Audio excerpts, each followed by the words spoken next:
Mutton keema, chicken keema, fish keema ఇన్ని తిన్న మీరు మీల్ మేకర్ కీమా తినకపోతే ఎలా? ముందుగా బాండీలో కొంచెం అంతా నెయ్యి వేసుకొని హీట్ అయిన తర్వాత అల్లం వెల్లుల్లి ముక్కలు, పచ్చిమిరపకాయలు, టమాటాలు, ఉల్లిపాయలు వేసి వేయించుకోవాలి. ఇంకో పక్క వాటర్ మరిగించుకొని మీల్ మేకర్ వేసి స్టవ్ ఆఫ్ చేసి వాటిని నానబెట్టుకోవాలి.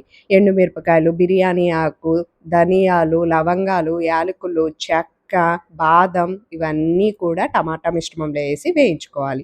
ఈలోపు రెడీ అయిన మీల్ మేకర్‌ని మొత్తం వాటర్ పిండేసి మిక్సీ జార్‌లో ఏసి మిక్సీ పట్టుకోవాలి.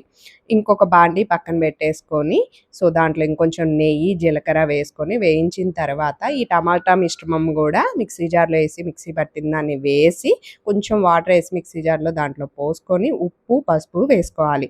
ఉడికించిన క్యారెట్ గూడా వేసి ఒక 5 నిమిషాలు ఉడికించి మన కీమా ఏదైతే ఉందో మీల్ మేకర్ అది గూడా ఏసి లాస్ట్‌లో కసూరి మేతి ఎత్తే రెడీ. ప్లీజ్